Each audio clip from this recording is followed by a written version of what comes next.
Hi guys, welcome to my channel. आज है Sunday 6 नवंबर 2021।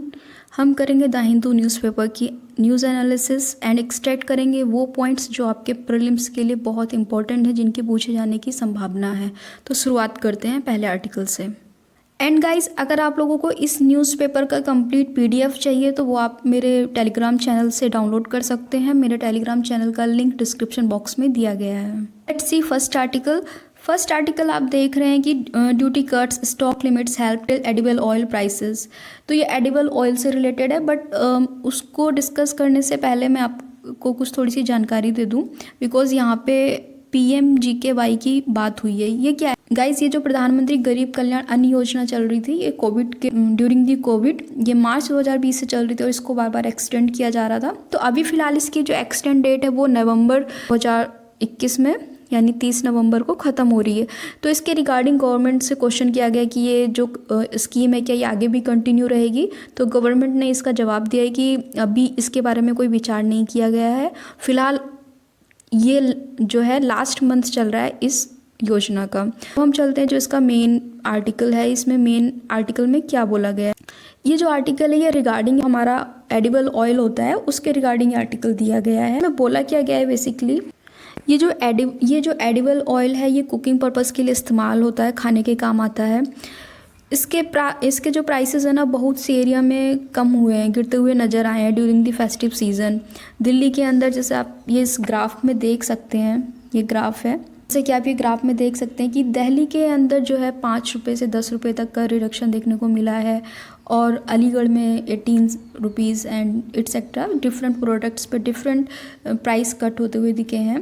और अदर प्लेसेस पे कहीं कहीं 20 रुपये का भी रिडक्शन देखने को मिला है।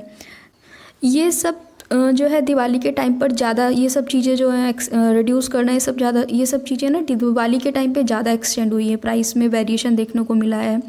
और ये जो ड्यूरेशन टर्म है ये जो है 30 अक्टूबर से आई थिंक 5 नवंबर के बीच में कुछ ज़्यादा बदलाव देखने को मिले हैं। लोगों को थोड़ा रिलैक्सेशन दिया गया है, यहाँ से रिलैक्सेशन मिलेगा, यानी कि ज़्यादा से ज़्यादा चीज़ों को कंज्यूम करें या थोड़ा सा इकोनॉमी में बूस्टअप आए। हम लोग क्या करते हैं ना, ऑयल का प्रोडक्शन अपनी कंट्री में भी करते हैं, बट जितना हम प्रोडक्शन करते हैं ना उतना हम कंज्यूम कर लेते हैं, और हमें ना कम पड़ जाता है अपनी कंट्री में। जितना प्रोड्यूस करते हैं ना ऑयल इतना खाते हैं कि वो कम पड़ जाता है, हमें बाहर की कंट्री से इंपोर्ट करना पड़ता है। तो इसके रिगार्डिंग मैं आपको एडिबल ऑयल के रिगार्डिंग जितनी भी डिटेल्स है वो प्रोवाइड करती हूँ जो हमारे प्रीलिम्स के लिए इंपॉर्टेंट है। Let's see. तो हम देख लेते हैं कि ये जो ड्रॉप देखने को मिला है हमें फेस्टिव सीजन में, ये क्यों हुआ है ये drop? First thing, to stabilise the global prices, duty cuts हुई हैं, cut in the whole price by major private players. जैसे बहुत सारे प्राइवेट प्लेयर्स होते हैं, जितनी भी चीज़ें इंपोर्ट एक्सपोर्ट्स होती हैं उसमें, तो वहाँ से भी होलसेल प्राइस को कट किया गया है, ड्यूटी कट हुई हैं, और जो ग्लोबल प्राइस है वो स्टेबलाइज हुआ है। स्टॉक लिमिट इम्पोज कर दी गई है सेंटर के थ्रू। अब ये जब कोई स्टॉक लिमिट इम्पोज करता है ना सेंटर, तो उसके कोई ना कोई एक्ट होता है। तो कौन सा एक्ट होता है ये एग्जाम में पूछ लिया जाता है। कौन सा एक्ट होता है? Provision of essential commodities act. इसके थ्रू सेंटर क्या कर सकता है, कोई जो भी प्रोडक्ट यूज़फुल प्रोडक्ट, जैसे कभी कभी ओनियन पे लगा देते हैं, तो ऐसे ही इसमें वाला जो स्टॉक लिमिट है उसको इम्पोज कर दिया है। अब रीज़न ये कि चलो ठीक है ये तो रिड्यूस हो गया, अब किस वजह से ये पहले प्राइस बढ़ क्यों रहे थे उसके बारे में बात कर लेते हैं। जो कोरोना टाइम था ना, कोरोना की वजह से जो कमोडिटी के प्राइस थे ना वो हाई हो गए थे। तो कोरोना एक मेजर फैक्टर था, बिकॉज जो सप्लाई, डिमांड एंड सप्लाई की चेन थी ना वो डिस्टर्ब हो गई थी, और काफ़ी इंडस्ट्रीज़ बंद थी काफ़ी टाइम के लिए, जिस वजह से इसके प्राइस राइज हो गए थे। अब बिकॉज आप लोगों ने भी देखा होगा कि दिल्ली मुंबई से कितने सारे लेबर्स थे जो पैदल भी आ रहे थे, या ट्रेन, उनके लिए ट्रेन चलाई गई थी, सब अपने गांव में चले गए। जो क्योंकि जब कोरोना हुआ तो लॉकडाउन लगा, और लॉकडाउन की वजह से वहाँ पे रहना उनके लिए पॉसिबल नहीं था, बिकॉज ऑफ द रोजी रोटी कैसे अपना सर्वाइव करते। तो ये सब रीज़न थे जिस वजह से क्या हुआ, जो प्राइस था वो हाइक हो गया। और हमें क्या करना पड़ा, मैंने आपको बताया कि इंडिया क्या है, इंडिया में वही ऑयल प्रोड्यूस करते हो, जितना प्रोड्यूस करते सारा खा जाते हो। और अभी मैं आपको ना एक बहुत इंपॉर्टेंट पॉइंट बताऊंगी, आपको हंसी आएगी, ठीक है। तो अब बेसिकली हम लोग क्या कर रहे थे, खरीद रहे थे एडिबल ऑयल कहाँ से? चाइना से।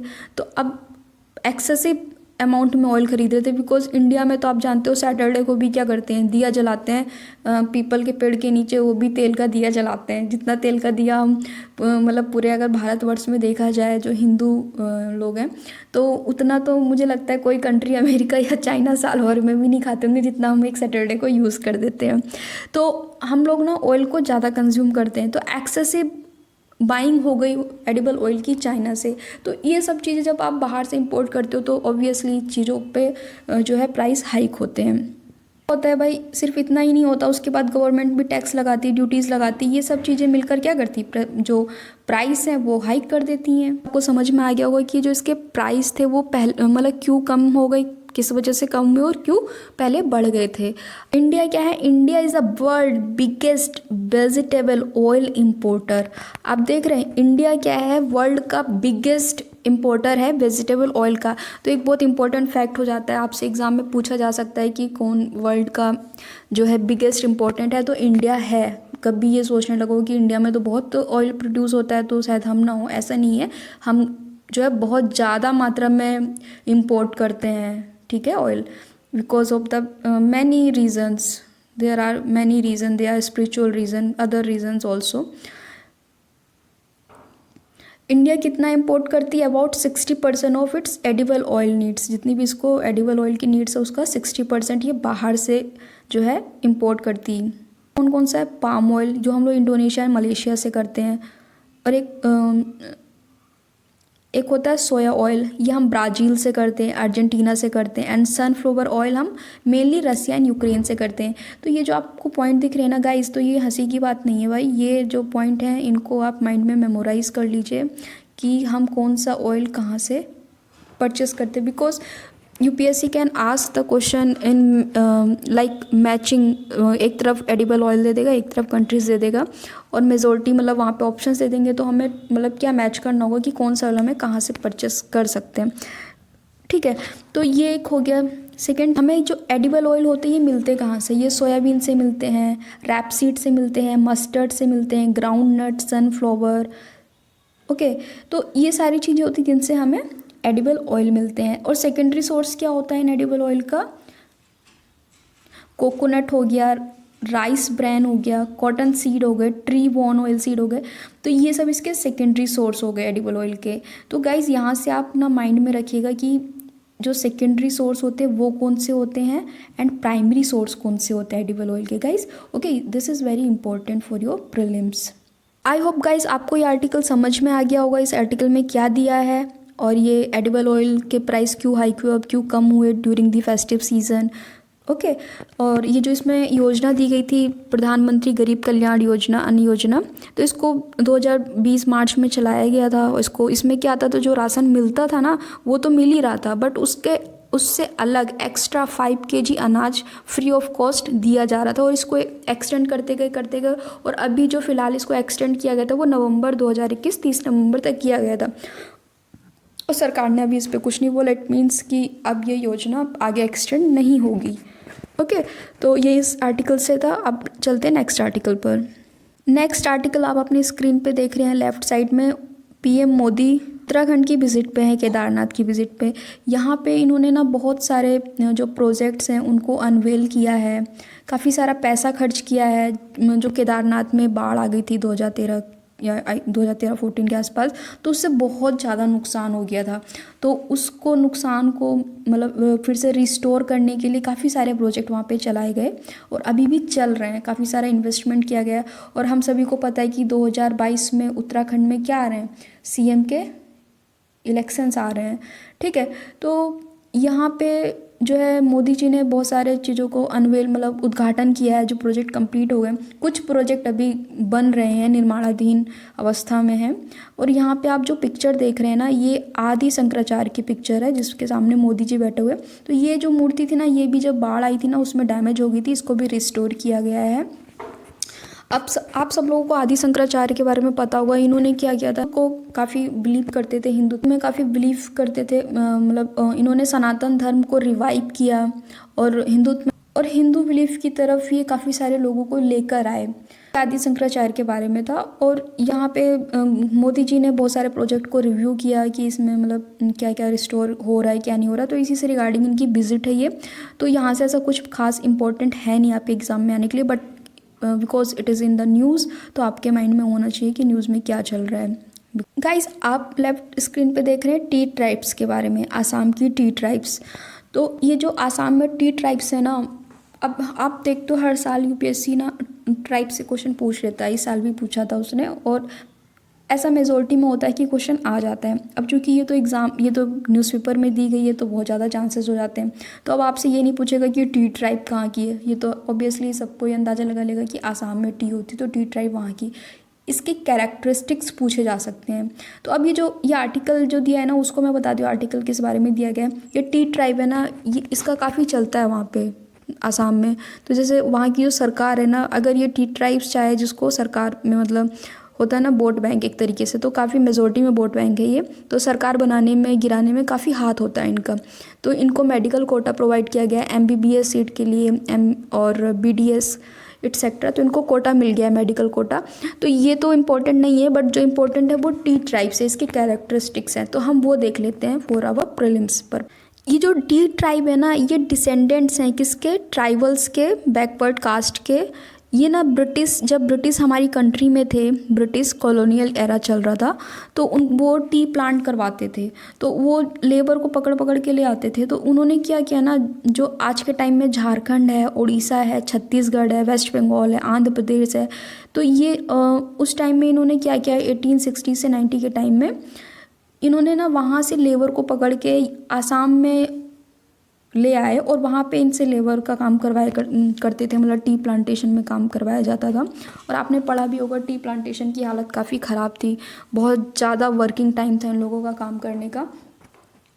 तो ये जो है डिफरेंट डिस्ट्रिक्ट से लाए गए लोग हैं, ट्राइबल पीपल्स हैं, बैकवर्ड कास्ट के लोग हैं, जो कि आसाम में रह रहे हैं, तभी से ये इस्टेब्लिश हो गए हैं आसाम में। अब ये आसाम में रह रहे हैं, और आसाम की गवर्नमेंट इनको किस नाम से बुलाती है, टी ट्राइब्स। यानी कि जो टी ट्राइब्स है ना, वो कोई एक ग्रुप नहीं है, एक एथनिक ग्रुप नहीं है, it is the multi ethnic group. इसमें कई ट्राइब्स हैं और बैकवर्ड कास्ट है, जो अलग अलग स्टेट से संबंध रखती हैं, डिसेंडेंट्स इनके अलग अलग स्टेट्स हैं। But now at the present day ये सब सेटल हो चुके हैं आसाम में, और आसाम में इनको टी ट्राइब्स कहते हैं। आसाम में ना, ये आसाम में आपको अपर आसाम में देखने को मिलेंगे, नॉर्थर्न ब्रह्मपुत्र बेल्ट जो है वहाँ पे देखने को मिलेंगे, यहाँ पे ये ज़्यादा मात्रा में रहते हैं, मिल सकते हैं। जो टी गार्डन्स हैं लाइक कोरजाहार, उदलगुरी, सोनितपुर, नएगांव, गोलगवा, तो ये तिनसुकिया, डिब्रूगढ़, तो यहाँ पे ये लोग मतलब कुछ अमाउंट में यहाँ पे भी रहते हैं। और जो यहाँ पे अलग अलग, ऐसा नहीं कि कोई एक पर्टिकुलर रीजन में रहते हैं, ऐसा नहीं है, डिफरेंट जगह पे रहते हैं। और इनकी जो है कम्युनिटी में, जो कम्युनिटी वहाँ पे है टी ट्राइब्स के नाम से जानी जाती है आसाम में ये, तो इनका बहुत चलता है वहाँ पे, ठीक है। यहाँ पे ना ये बराक वैली, आपको ये थोड़ा माइंड में रखना है, ये Barak valley region of Assam, तो ये बराक वैली में भी रहते हैं आसाम की। जैसा कि मैंने कहा कि डिफरेंट ट्राइब्स से बिलोंग करते हैं, डिफरेंट स्टेट से बिलोंग करते हैं, तो ऑब्वियसली इनकी लैंग्वेज भी क्या होगी, डिफरेंट होगी।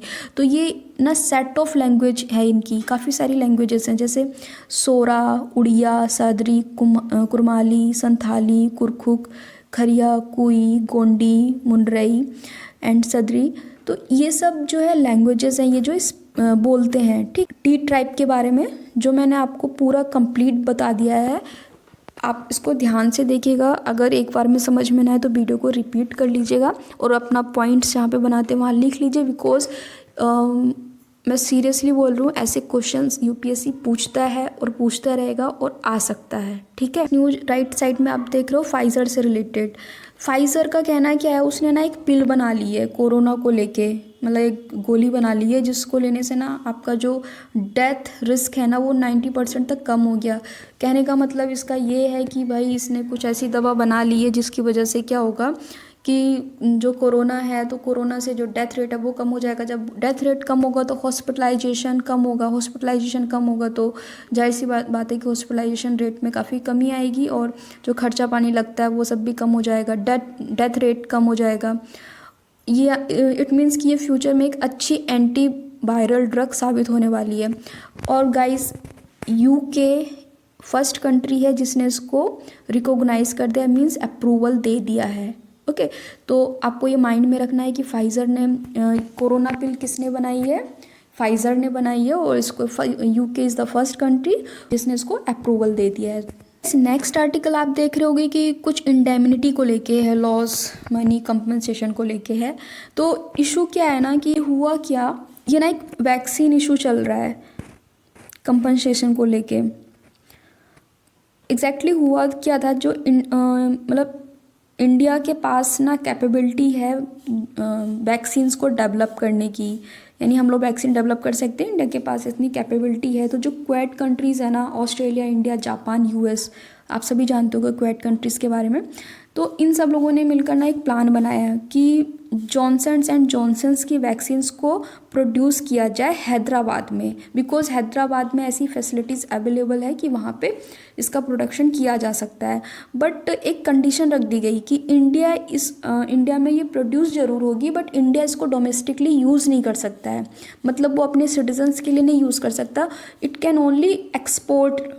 इसको लेके इशू चल रहा है एंड इंडिया इसके ऊपर बात कर रहा है, फोकस कर रहा है कि कोई सोल्यूशन ले आओ। एंड ये जो केस चल रहा है ना, ये नियर मई 2021 से इस पे बातचीत चल रही है। तो अभी बस इतना ही चल रहा है इंडेमनिटी को लेके। तो मैंने जो यहाँ पे इशू था वो आपको बता दिया कि किस से रिलेटेड था। गाइस, अब स्टार्ट करते हैं अपना नेक्स्ट आर्टिकल। नेक्स्ट आर्टिकल क्या है, स्टबल बर्निंग से रिलेटेड है। और ये स्टबल बर्निंग हम लास्ट 3-4 ईयर्स से कंटिन्यू न्यूज़पेपर में देख रहे हैं, जो न्यूज़पेपर रीड करता होगा उसको पता होगा। अब यहाँ पे बात क्या हो रही है ना कि जो स्टबल बर्निंग है ना, ये रेस्पिरेटरी सिस्टम को तो भाई मतलब हार्मफुल है ही उसके लिए, बट स्पेशली कुछ ऐसी पंजाब और हरियाणा में ना कुछ रिसर्च की गई है, तो उससे पता चला है ना ये लंग के लिए काफ़ी ज़्यादा हार्मफुल है, लंग्स के लिए काफ़ी हार्मफुल है। और स्पेशली कौन सा जो इस पर्टिकुलेट मैटर है जो हार्मफुल है, लगे जो PM 2.5 है ना, ये ज़्यादा हार्मफुल है। ये क्या लंग्स वगैरह को हर्ट हो रहा है ये। तो अब हम ना यहाँ पे थोड़ा सा, अब स्टेबल बर्निंग की बात आ गई है, एग्रीकल्चर से रिलेटेड हो जाता है, तो एग्रीकल्चर से रिलेटेड क्वेश्चन पूछ लेता है। क्या है ना कि रबी का सीज़न आ जाता है, रबी, खरीफ एंड जायद 3 सीज़न होते हैं, सभी को पता है।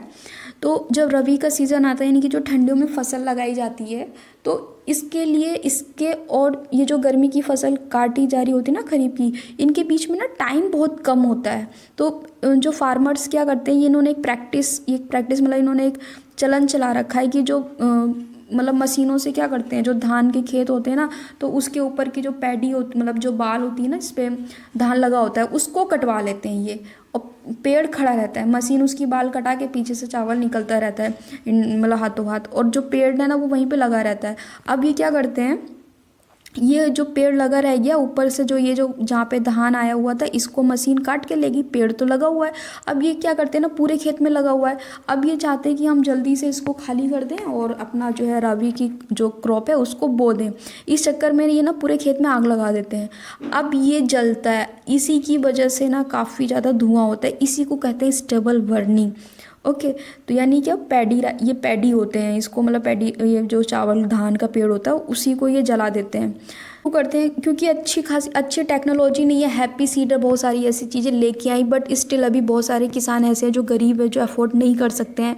और गवर्नमेंट भी अपनी तरफ से अगर पूरा मतलब एफर्ट लगा दे, हर एक किसान का जो है ये जिम्मेदारी अपने सर ले ले, तो ये ना हो स्टेबल बर्निंग। एक टाइम से पहले कट कर दी जाए और जो उसका खेत है उसको खाली कर दिया जाए, तो वो अपने राबी की जो भी उसकी क्रॉप है वो उसको बो सकता है। बट ऐसा नहीं होता, वो अपना क्या करता है, उसको वही खाली करना होता है खेत ज़्यादा, नहीं तो फिर वो लेट हो जाएगा राबी की क्रॉप को बोने के लिए, तो वो जला देता है पूरी। अब देखते हैं इसका इम्पैक्ट क्या होता है। जब आप इसको जलाते हो ना स्टबल को, तो आप कोई भी कम्बशन करते हो तो जाहिर सी बात है कार्बन डाइऑक्साइड निकलता है, सल्फर डाइऑक्साइड निकलता है, नाइट्रोजन निकलता है एंड पर्टिकुलेट मैटर निकलता है। तो ये सब चीज़ें हैं जो क्या होता है, जब इसको आप जलाते हो तो ये सब एनवायरनमेंट में रिलीज़ हो जाती है। अब ये वही किसान क्यों इसको यूज़ करते हैं, मैंने आपको बता दिया है, क्योंकि भैया सस्ता भी पड़ता है, जल्दी भी हो जाता है। आग लगा के छोड़ा है, आके मैक्सिमम जो लोग गांव से होंगे वो लोग जानते होंगे, मैं भी गांव से बिलोंग करती हूँ। बट तो क्या होता है ना कि मैक्सिमम टाइम में ना शाम को जो भी खेत होता है ना ऐसे, उसमें आग लगा के छोड़ देते हैं, वो जलता रहता है रात भर और अपना सो जाते हैं। आके काम भी हो जाता है, सुबह तक खेत खाली और उसको जोत देते हैं और गेहूँ बो देते हैं। तो ये इनको काफ़ी सस्ता पड़ता है, चीप पड़ता है और बहुत जल्दी हो जाता है खेत खाली।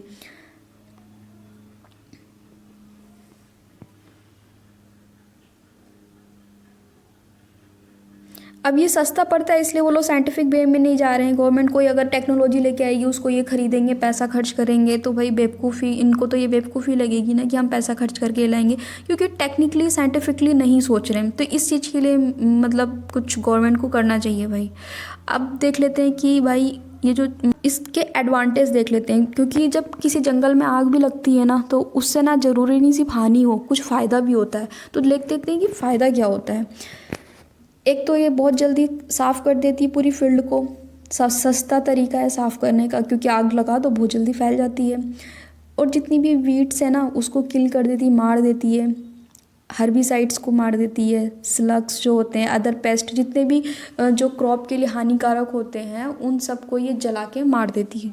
ओके, और जो नाइट्रोजन का टाइप है उसको भी क्या कर देती है, रिड्यूस कर देती है। ये तो इसके फ़ायदे थे गाइस। ये जो इसके फ़ायदे हैं ना ये बहुत इम्पॉर्टेंट है, ये आपको पता होने चाहिए। जो इसके फ़ायदे हैं ये आपको गाइस पता होने चाहिए, ठीक है गाइस। ये जो स्टेबल बर्निंग जब एमिट करती है इतने सारे टॉक्सिक पोल्यूटेंट्स एटमॉस्फेयर में, तो जो उसमें जो हार्मफुल गैसेस निकलती है ना, उसमें मीथेन होता है, कार्बन मोनोऑक्साइड भी होता है और वोलेटाइल ऑर्गेनिक कंपाउंड होता है, कार्सियोजेनिक पॉलीसाइकिल एरोमेटिक हाइड्रोकार्बन्स होते हैं। तो ये सब क्या करते हैं, ये सब मिलकर ना स्मोक बनाते हैं। तो गाइस आपको ना ये पता होना चाहिए कि स्मोक जो बन जाता है ना, धुआं, जब दिल्ली साइड में, एनसीआर साइड में दिवाली से पहले ही धुआं आने लगता है, पटाखे तो बाद में दगाए जाते हैं, पहले से ही वहाँ पे काफ़ी धुंध सी छाने लगती है। तो वो इन्हीं सब का नतीजा होता है, ठीक है। तो ये जैसे CH4 हो गए, तो मैं इसको रिवाइज़ नहीं कर रही हूँ गाइस, आप ये देख लेना। अब जैसे कि मैंने बोला एडवांटेज भी होते हैं, बट हर एक चीज़ के दो पहलू होते हैं, ठीक है। तो इससे जो सॉइल फर्टिलिटी होती है ना, थोड़ी सी क्या होता है, जो न्यूट्रिएंट्स होते हैं इन सॉइल, ये वो लेस फर्टाइल हो जाते हैं। हीट, आप किसी भी चीज़ को हीट करोगे तो उसका मॉइस्चर क्या होगा, ख़त्म हो जाएगा। तो सेम एज जो हमारी सॉइल है ना उसके साथ भी होता है, उसका भी मॉइस्चर क्या होता है, वो लॉस हो जाता है। और जो यूज़फुल जैसे अब मैंने बोला कि पेस्ट हैं, जो हर्बीवाइड्स हैं, वो मतलब ठीक है किल हो गए, वीड्स किल हो गई, बट ना अच्छे भी तो बैक्टीरियाज होते हैं, माइक्रोब्स हो गए, तो ये सब भी क्या हो जाते हैं, ख़त्म हो जाते हैं। तो ये इसके डिसएडवांटेज है। PM2.5 मैंने बताया कार्बन होता है, ये अनबर्न्ड कार्बन होता है जो पूरी तरीके से जला नहीं होता है।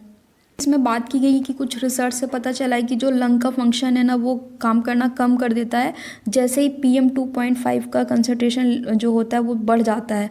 ऑब्वियसली जब इंसान सांस लेता है तो वो हर तरीके की गैसेस को अपना सांस के साथ अंदर ले जाता है, और हमारे जो लंग्स होते हैं उसको फिल्टर करते हैं, ऑक्सीजन लेते हैं और बाकी को बाहर छोड़ देते हैं। तो ये जो PM2.5 कंसंट्रेशन, ये लंग्स की जो कार्य क्षमता है उसको भी कम कर रहा है। आदि अब चलते हैं नेक्स्ट आर्टिकल पर।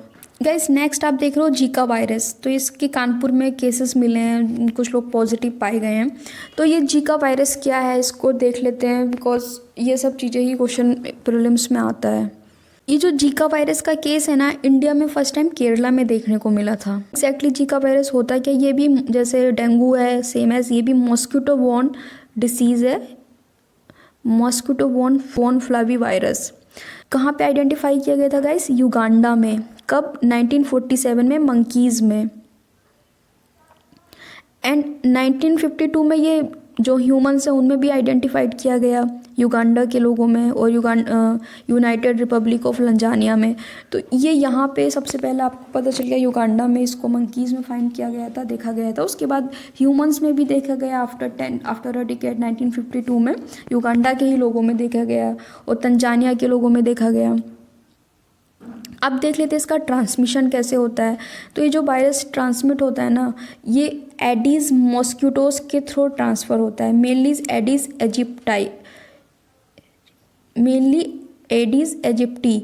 तो ये मॉस्किटो रिस्पॉन्सिबल है इसको ट्रांसमिट करने के लिए। तो गाइस ये आप मेमोराइज कर लीजिएगा, ये वही मॉस्किटो है जो डेंगू फैलाता है, चिकनगुनिया फैलाता है, येलो फीवर फैलाता है। Okay, this is the same mosquito that spread the dengue, chikungunya, yellow fever. अब क्या है ना कि कोई वुमेन प्रेग्नेंट है ना, अगर उसको जीका वायरस हुआ है तो उसके मतलब जो भी बच्चा पल रहा है पेट में उसके, तो उसको भी खतरा है जीका वायरस होने का उसकी प्रेगनेंसी के दौरान। और कैसे फैलता है ये? सेक्सुअल कांटेक्ट से भी फैलता है। ब्लड, अगर किसी ने किसी को ब्लड चढ़ा दिया, ट्रांसफ्यूजन ब्लड, उससे भी हो सकता है। और ऑर्गन ट्रांसप्लांटेशन से भी ये फैल सकता है, ट्रांसमिट हो सकता है। इसके सिम्टम्स क्या क्या होते हैं? फीवर माइल्ड, जो इसके जो सिम्टम्स होते हैं वो माइल्ड होते हैं। ओके, इसमें फीवर होता है, रैसेस होते हैं, कंजक्टिविटीज़ होता है, मसल्स एंड जॉइंट पेन होते हैं, मेलाइसिस होता है, हेडेक होता है। सारे लोगों में कोई भी इन्फेक्शन का सिम्टम्स डेवलप नहीं हो पाता है। ठीक है, बहुत सारे पीपल्स ऐसे होते हैं जिसमें कोई सिम्टम्स नहीं दिखता, बट वो जीका वायरस से इन्फेक्टेड होते हैं। अब जैसे कोई महिला है, उसको जीका वायरस हो गया ड्यूरिंग दी प्रेगनेंसी टाइम, तो जो बच्चा जन्म लेगा ना उसको एक बीमारी हो जाती है, उसको बोलते हैं माइक्रोसेफेली। ओके, इसमें क्या होता है, जो सिर का साइज़ होता है वो नॉर्मल साइज से छोटा होता है। कॉन्जेनिटल जीका सिंड्रोम, इसको बोला जाता है कॉन्जेनिटल जीका सिंड्रोम। इसका ट्रीटमेंट क्या है? अभी तक इसकी कोई वैक्सीन नहीं बनी है या जीका की, या ना मेडिसिन भी नहीं है। इसके लिए जो बोला गया ट्रीटमेंट के लिए, आप रेस्ट करिए, रिहाइड्रेट होते रहिए, और फीवर के लिए जो मेडिसिन है, पेन किलर्स, वो सब लेनी होती है। कल गाइस आप देख रहे हैं इथियोपिया से रिलेटेड, यहाँ पे ना पिछले 1-1.5 साल से बहुत ज़्यादा इशू चल रहा है। अब ये इथियोपिया कहाँ पे, ये आप देख लीजिए। अभी मैं यहाँ पे मैप नहीं बना पाऊँगी, वो मैप नहीं दिखा पाऊँगी, बट मैं आपको थोड़ा सा आइडिया बता देती हूँ कि कहाँ पे। जैसे ये अफ्रीका कॉन्टिनेंट है। Okay guys, this is the Africa continent. ये क्या, हॉर्न ऑफ अफ्रीका, इसको क्या बोलते हैं? Horn of Africa. इसमें ना 4 कंट्रीज़ आती हैं।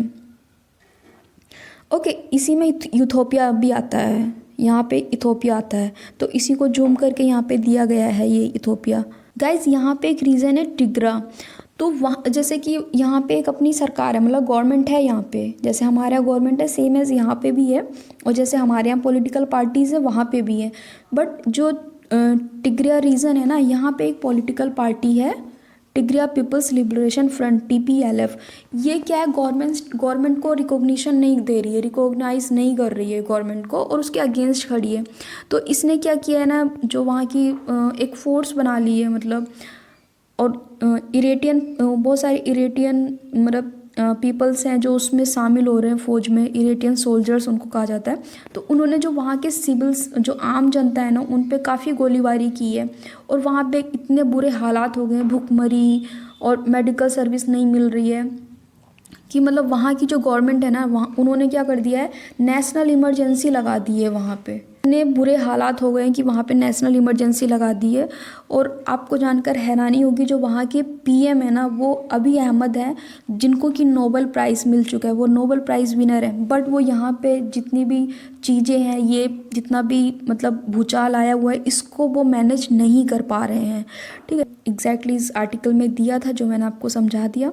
इस नेक्स्ट आर्टिकल ईरान से रिलेटेड दिया है इसने। इसका हमेशा यूरेनियम को लेके पंगा रहता है, ये इतना परमाणु बम, न्यूक्लियर रिएक्टर में काम करता रहता है, परमाणु बम बनाता रहता है, जिस वजह से इसका US के साथ पंगा चलता रहता है।